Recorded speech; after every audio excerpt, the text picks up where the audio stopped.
Propel Fitness Water. With Gatorade electrolytes, zero sugar, and vitamins, Propel hydrates better than water to help you get the most out of your workout and get back to your best self. What propels you? Propel with Gatorade electrolytes. Pros, find the right flooring for the job in Lowe's newly redesigned flooring showroom. Shop our expanded assortment of trusted brands and get up to 35% off style selections, Stainmaster, and Stainmaster Pet Protect Special Order Carpet. And while you're here, save $100 on a DeWalt 20-volt max 6-amp-hour 2-pack of batteries, now just $179. Get more of what you need faster and save more where it counts from the ground up. Our best lineup is here at Lowe's. Valid through 8/26 while supplies last. Selection varies by location. This message is brought to you by Apple Card. Shave ice by the beach. A trip to the state fair. And a throwback flick at the local drive-in. They're more than just items to check off the summer bucket list. They're also opportunities to earn 2% daily cash back when you use your Apple Card with Apple Pay. Apply for Apple Card now and use in minutes with Apple Pay. Subject to credit approval. Apple Card is issued by Goldman Sachs Bank USA, Salt Lake City branch. Terms and more at applecard.com. Coach Unplugged is brought to you by great people over at teachhoops.com for coaches who want to get better. From the Fifth Quarter Studios in Madison, Wisconsin, you're listening to Coach Unplugged. Here is your host, Steve Collins. Hey, everybody. Happy Thursday, episode 610 of Coach Unplugged. Wow. I don't know how the weeks go so fast when we're not really doing very much. Again, like I said, this week is really about member calls. I'm trying to show you all the reasons you should join teachhoops.com, all the reasons that the interactions that I'm able to have, the interactions our community is able to have within teachhoops.com. Not only are there videos and courses and picking offenses and handouts, and I've just started a new course where I'm talking about team and coach and player and how we can kind of deal with it in the COVID world. That's all great. I think the interaction I'm able to have with coaches is second to none. So go over and check that out at teachhoops.com. Also, go over and check out the great people at Dr. Dish. Give them a call, talk to them. Hey, say, I want to get one in the fall, or I want to buy one. How can I make this happen? Can I trade one in? How can we work financing? How can we do this? How can I get one for my backyard? Mention Coach Unplugged, and they'll give you $350 off. And the last thing that doesn't cost you anything, go over and subscribe and leave a review. We really do appreciate all of those. I read every one of them. They mean the world to me and our entire team. So go over and check that out, and let's head off to the podcast. Today, we're going to kind of draw back the curtain a little bit and sneak into one of my one-on-one calls from our Teach Hoops community. It's things that we do along with office hours.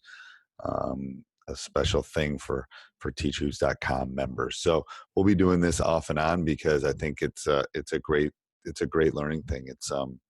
It's me mentoring and helping and answering questions from members of our community. And I think it's a wonderful way for all of you that listen to see what teachhoops.com is really all about.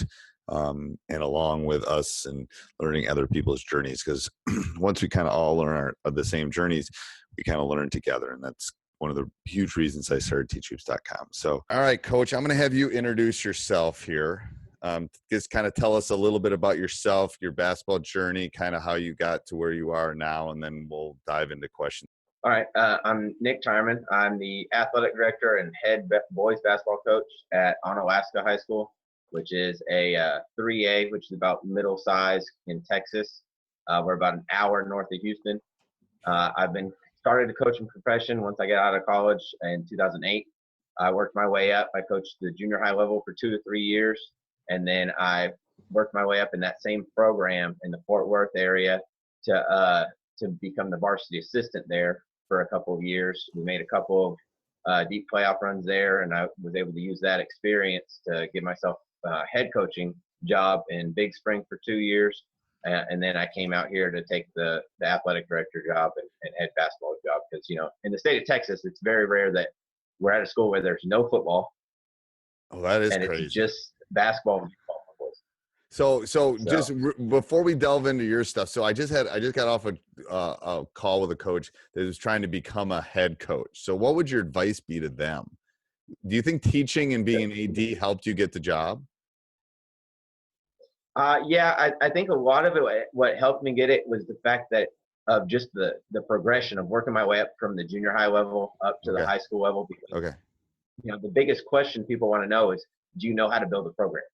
And I can sit there and say, hey, I have the full experience to go from know what it takes to build the kids up from 7th grade on up to have a successful program. And that's why I believe that's the biggest reason why I was able to get this. Yep. I think that's, yes, bingo. So I'm going to, hold on. I'm going to try to move. So let's questions. Yeah. I know I watched some of your game film and stuff. Yeah. But go ahead. Go ahead. This is your time. Questions. We can do X's and O's. Well, I know one of the first things, I appreciate you watching the game film too, because I think that helped a lot. Like I said, I know I don't. To me, I'm always wanting to send. When I send people film, I always want to send the toughest opponents I have, and those were that was first place and second place teams we had in our district. Okay. And so there's 7 teams in our district. Okay.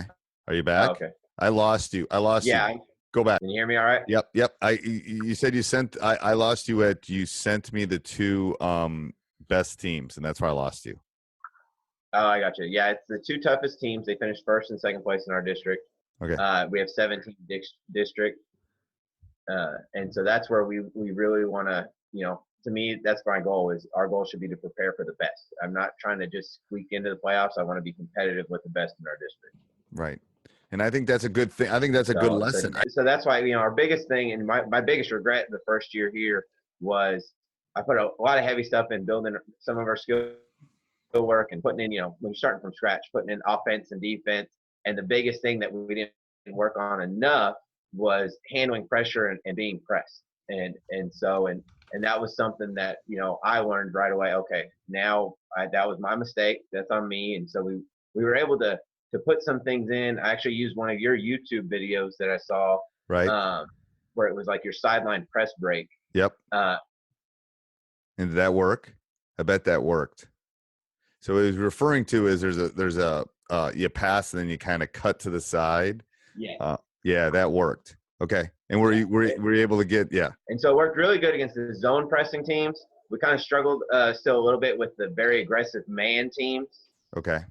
And so I'm still tweaking that, something that we'll work on. And like right now in off season, every day we're working on either 1-on-1 breakdown, 2-on-2, or 3-on-3 full court to try and screen and work to get open against that type of thing. So this is a big thing for pressure too. If I'm better than you, I'm going to press you. Is kind of my theory, because I want more possessions. So I would the only problem with a lot of screening when you're getting pressured like that is you're bringing a man toward the ball. So I would really work on that diagonal cut, because it's a really hard cut to do. So the ball goes to the wing, and then I'm going to diagonal cut in front. So I believe cutting and not dribbling are the keys to that kind of pressure. All right. Let me see. I brought my dry erase board, so that way maybe you can see what you're talking about. Yeah. So I can. Can you see here? Hold on. Here. Let me. I think I can do it. Can you see that? Yes. Okay. Let's do that. That will be easier. So what I was talking about in terms of that diagonal cut. So, okay. So we're talking about the ball getting, so we're going this way. Okay. So as soon as this ball, so let's say these guys are in, I don't know, a 1-4 set. I don't know. I'll just do that. That's easy set all right. So if the ball is passed here to the wing, these cuts are virtually impossible to stop. So what you want to do is really work on, you don't necessarily want to set a screen on it. You want to set, it's similar to that sideline break in that you want guys cutting across. Because what's going to happen is the defender doesn't want to get beat this way, right? Because the coach is going to yell at them if they get long. So that means that cut, this guy might even come through and loop around. But this secondary cut, and I'm just doing it out of a 1-4 set. We can play around with different things. But the cut across the front, the defender's always going to stay in this area right in here. So right in here, it's going to stay in like this region right there. So they're not going to let you go deep, which means you'll be able to catch it. Now the problem is, and I think your boys from watching the tape can do this, is when they catch it, you want them to catch it under control and be able to jump stop and then pivot and not necessarily dribble it as they're doing that cut, because they'll get travel calls and they'll get charges and they'll get things like that. So what we do is, and I think I put this in the email I sent you, we do a lot of 2-on-3, 3-on-4, 4-on-5, where there's no dribbles and you got to cut. So what happens is these guys are basically, if I erase all these, so then you have two guys, or let's say we do 3-on-4. So there would be 3 defenders. Again, you're going in the full court again. So let's use that one. So you'd have, we'll call the offense here. So 1 there, 1 there, and 1 there. And then we're going to have 4 defenders. So this is where you can work on the screening part of it. Maybe he comes and screens and rolls, but then they're doubling. So if these guys aren't cutting, they're not getting open because they can't dribble. So you're emphasizing that dribbling and that cutting, or that not dribbling and that cutting, which is the key to those athletic, crazy, I'm going to jump you and we just want to shoot layups in the other direction. Does that make sense? And that's the big thing, especially since we don't have the size really for it. And this year, a lot of what you're saying, we really wanted to put it on the floor quickly because I had a lot of young kids. I mean, we were panic. Yeah. Freshman and sophomore heavy, to where I had kids playing varsity minutes that were on 8th grade B team. Right. So they're over their head. And the thing is, the dribble is what they want you to do, because they want to speed you up and they want you to be able to turn the ball over. So what you have to tell them, and I think I said this in the email too, is we are going to control them. They are not going to control us. Yeah. We can do that by breaking their pressure, not giving them layups. And that's why I really liked your zone. I mean, there's a couple things I maybe next time we can tweak it, but there's a couple. They were taking shots that I would want them to take. I only watch one game, but go ahead and you shoot those. You're going to hit 1 3 and you're going to miss 6 of them.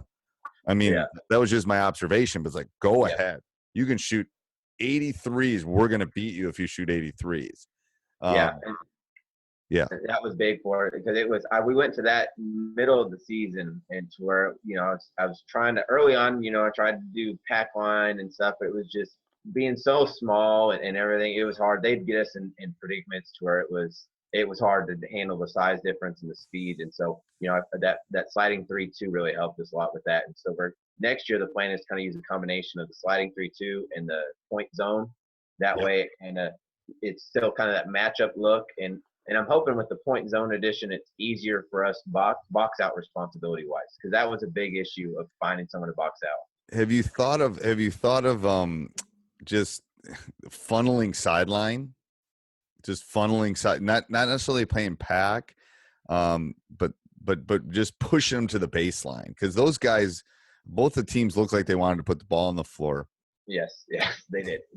They do. So what you do is you funnel them to the baseline, because you got a defender there, and then you work on the rotations out of that, because they basically just want to go at the basket. So you can run some man where you're literally, it's almost like a 90 degree. So if this is the defender, I am pushing them to the sideline. I got you. Like literally, like, I'm not gonna pull up the thing again, but I'm sideways like this, and I'm saying, go ahead. Kind of like the top of a 1-3-1 look almost. Yep. Where you kind of channel to the side. Yeah. You can do that in man too. The only kicker is you got to really work on the rotation when they get to the baseline, that they can't make that turn. So the help line. So that's a possibility too. We can talk about that maybe a little bit more later. But I would, the zone, those shots I think you would want. But go ahead. And then I know one of the things we were kind of talked about was the putting up a lot more shots, so that way we got to shoot the 3 ball a lot better, because of the fact that it's just that predicament that we're in. We're not going to put the ball on the floor to get by anybody. We're able to sometimes, with the motion offense that we run, the teams that run man, we're able to get. I put in a basic 5-out for it this year, to where it was either pass and cut or pass and screen away. And when they screened away, they had the basic options of either curling it, coming off for the shot, or even the screener slipping. Right. And so they had those options, and we got some good looks with it, especially when we got teams to play us that way. But definitely what hurt us was when we would get the open man on the first curl, that help defender would come in there and they would be able to adjust our shot and stuff like that because of the height difference and strength. Right. difference. Hey everybody, I hope you're enjoying the podcast. This episode is brought to you by the great people of VEO, VEO. It's a portable, affordable sports camera. It's unbelievable. So easy to use. Comes in this little box. You take it out. You put it in the tripod. Boom, boom, boom. It records the game. Ready to watch, ready to break down with your teams, ready to analyze. It's so easy. They're AI it's 180 degrees. Unlike a lot of these that sometimes are mounted in gyms or aren't portable or can't keep up with the pace of some of your teams. This does not have that problem. So the great people at VEO are offering us free shipping right now on $100 off. So go over and check them out. VEO.co/unplugged will get you there. And then when you check out, type in unplugged 100 off and they will give you $100 off your next purchase. How great is that? That's awesome. I love that. You should too. Never miss a moment. Go over and check out VEO. All right, let's head back to the podcast. So I think that's where I put this in the email too, that you basically have to be able to, you got to be able to shoot the three at like 40. You got to be able to that's got to be like, they got to come out and make sure that they're defending you, because then those cuts and screens will be there. Because I'm not going to defend, if you're not going to hit them, I'm not going to defend them. I'm just going to sag, kind of loop around on the screen. Yeah. And who doesn't want to shoot threes? It's an easy sell to kids. It really is. But then it's like, so I think the sell to them in the spring and the summer is, if you want to do this, then you better be in, and we better shoot 10,000 threes a piece or something, or make 4,000 threes or 5,000 threes or whatever it is. If you want to do this, then you got to prove to me that you can put the time in. Then I'm open to it. But if you're not going to put the time in, then you don't have a shot clock, do you? No, we don't have a shot clock. So I tell them, and then we'll come down and run a minute and a half off. That's cool. And do you want to do this or do you want to do this? I'm giving you choices. It's like parenting 101. I'm giving you choices. Which choice do you want? And you saw that thing I put in the community, right? That spreadsheet I made? Yes, that was great. That's one of the things that I've always been looking for, because I've always liked the logging it and tracking it. I've always kind of done it on a whiteboard in the locker room, but it's never been quite as effective. And so I like that a lot. Yeah. So the one thing I'll tell you is I kind of set, if you notice, they put the numbers in, and then there's going to be a color code. If they're doing well, it's green. If they're doing okay, it's yellow. And if they're not doing well, it's red. So I set those at 80% for free throws, 50% for twos, and almost 40% for threes. So if you ever want that change, just let me know and I can tweak it for you. Okay. Just because that's where I set the bar for mine. Your guys, I think, could reach those bars. I know I've had some youth coaches and stuff. I said, I'll just change it for you. Let me know. It's an indicator for them as they're kind of following it. That's why I like it a lot, I think. Okay. Yeah, I think that helps a lot, the guidance and everything. Do you have a gun? Yes, we do. You have one? Just one. One. So we got one. We have the old school one. We have the gun, and we have an old school shoot away, the one that has the fold out and it rolls down the ramp thing. So so technically, I guess I have two, but that's old school. Those are old school. We got rid. No one wanted ours, and that was like 10 years ago. But those things are awesome. They take up so much space. That's why we got rid of it. Yeah, that's why it's us right now in the summer. We'll put it up on a side bowl. Right. And really what the kids like it for is when you take off or when you just fold down the thing where it rolls off, they'll have it roll off and they'll grab it and kind of work on the ripping and jabbing. So when they're driving, ooh, I like that. And so that helped them with that a little bit. They like that a lot in the summer, but otherwise for catching and shooting, they really didn't like it because it just takes so much space up and stuff. But, yeah. So what else, Coach? What else can I do to help? I wanted to get your thoughts on what you think in terms of, we're working on the 3-point shot and stuff, and we're doing a lot of individual breakdowns in our athletic period off season right now, because we live 4 days a week before and after school. So we have 5 days a week during the athletic period of 45 minutes that we're working on stuff. We're getting a ton of shots up, and I'm trying to get them almost all of them in action of what we're planning to use in the offense. Okay. So I'm planning on adding some more because, like I said, for the offense, it was pass and cut, pass and screen away. And now I'm wanting to add in dribble handoff look and ball screen and flare screen. Okay. And so we're kind of working on the basics of how to set the screens and how to get open off those screens to catch and shoot and how to get their feet in rhythm. The one that surprised me the most so far, what we've worked on is off the handoffs, is since we're not really able to get the speed downhill to drive too much unless, somebody just has a complete breakdown. Right. And I know this kind of goes against, the norm of the way basketball's been done for 50, 60 years, but I'm like, the game's changed so much and we're so much smaller than everybody else that we're actually doing a heavy amount of working on our step back off the dribble handoff. No, I think the step back's a good move, to be honest with you. I've been working that with my son. The only problem I have with the handoff is I might double you if I'm bigger. Okay. I had Rick Torbert on my podcast a week ago, 2 weeks ago. Yeah, I watched that one 2 days ago. That Okay. was great. Wasn't that great? So, and I'm going to have him on again because he said he'd X and O. I like the drafting idea. Did you see the drafting idea?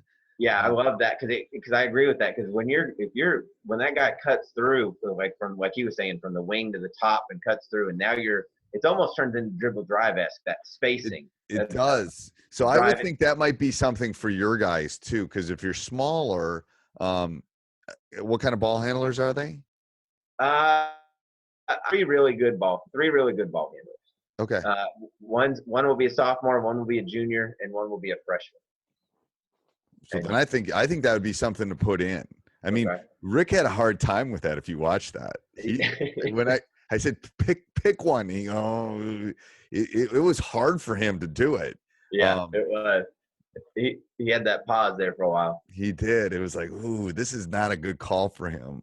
I think he could still be talking to me. Swear to God, it was last Sunday. He's awesome. I mean, he knows. So I'm going to get him.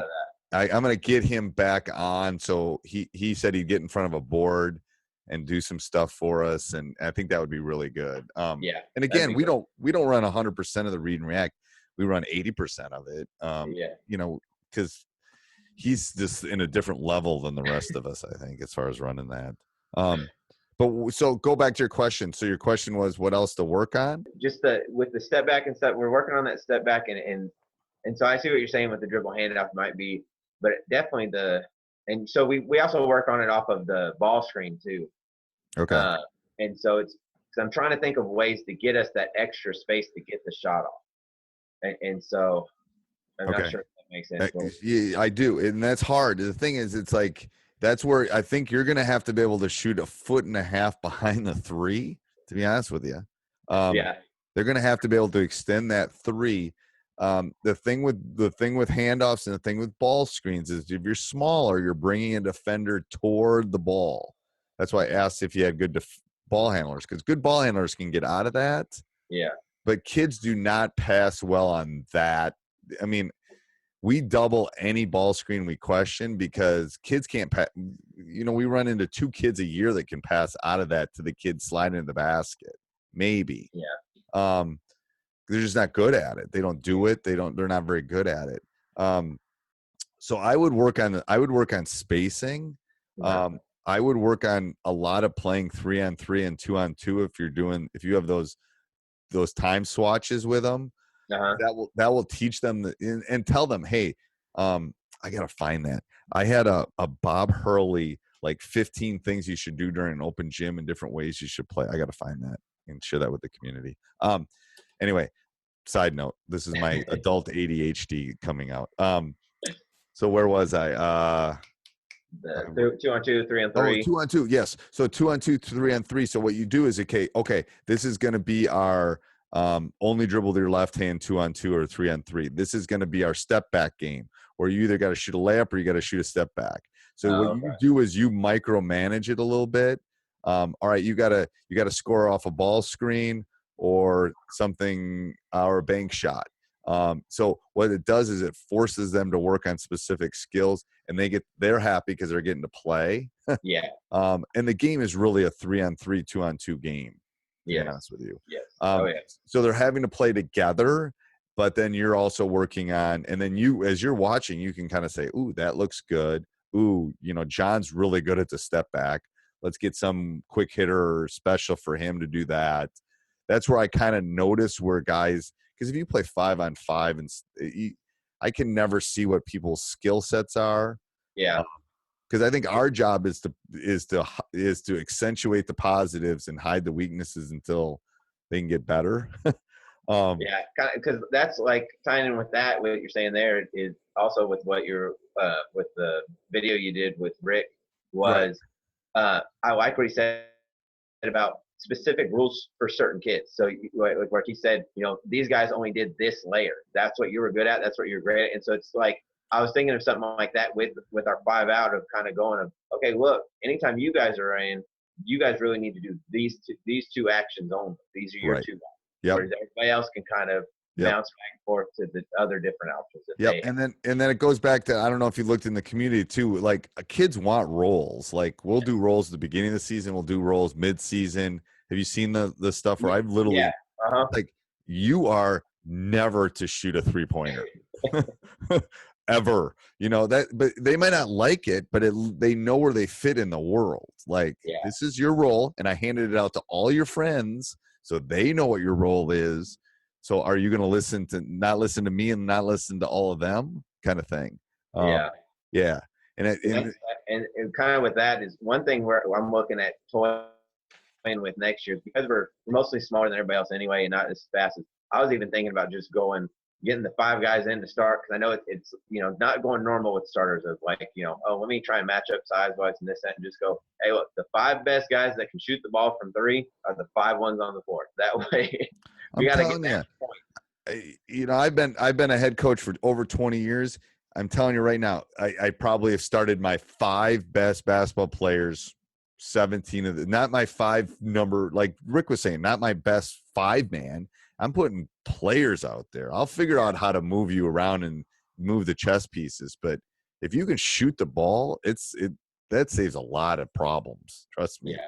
I'll teach you to rebound and defend and do those kind of things. Yeah, and that's what I told the kids, because I had a lot of kids before we started the season that they thought I was crazy when I told them. I was like, oh, you're going to be on varsity, because I saw that they could shoot. And, they were they were probably the 2 of the smallest kids, and one was going to be a freshman, one was going to be a sophomore. Both of them had 1 year playing experience period, but they could shoot. And so I was like, I'll get you open shots. And they had multiple games of, they hit 4 or 5 in a game. Right. Distant because the youth and the repetitions weren't there behind them. Right. Now they're starting to see, oh, okay, if I put in the repetitions, I'll be more consistent. Right. Yep. And I think it's something that you sell. I mean, if the kids see that they shoot and they get to play, they'll start shooting more too. We're not doing nuclear physics here. It's like, if you can shoot, I can play you. I think that's a big part. Okay. I'll try to find that too. Anything else in closing?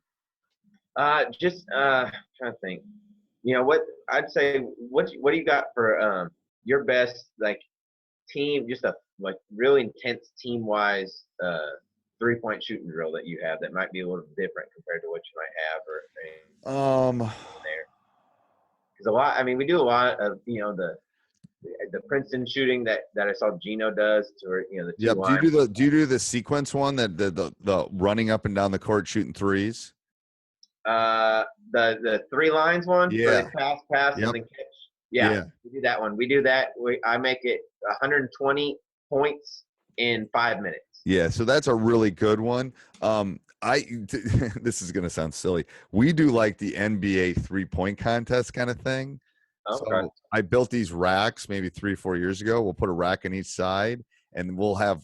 And this is more intense than sometimes that full court one where they're going against their friends. I put it up on the clock, and they'll get 30 seconds, and then the rest of the team is rebounding, and then we have like a tournament, and it's kind of a fun thing. It's not like super intense, but that's a fun thing to do. Those racks are really cheap too if you want to buy one. They kind of stand tall. But you can basically build them. I got a couple ideas. I'll send you a couple ideas on That'd be great. on 3-point shooting. Okay. And I'm going to do these more spring, summer. What I'm telling everybody is the office hours, everyone's so busy. And then once fall comes, then office hours are better because we kind of all get together and we're all kind of in that, oh my God mode. Like Yeah, I need scramble, get everything planned out. Yeah, I need an out of bounds play. I need an out of bounds play, and then that tends to work better for everybody. Okay, Coach? Yes, I appreciate it. All right, we'll talk soon. See ya. Thank you. Stay Bye. warm. Bye. Hey, everybody. I hope you enjoyed that. If you did, make sure you subscribe and like. Leave a written review. I read every one of those written reviews. Also, if you're thinking of taking your, maybe you've had a 500 season, maybe you just got done with your season, maybe you're starting your season, let me help you take your team to the next level. I've been there. I've experienced it. Trust me, I can help you take it to the next level. We'll get on a call and we'll get it all figured out. I'll make sure you subscribe and like. Have a great day.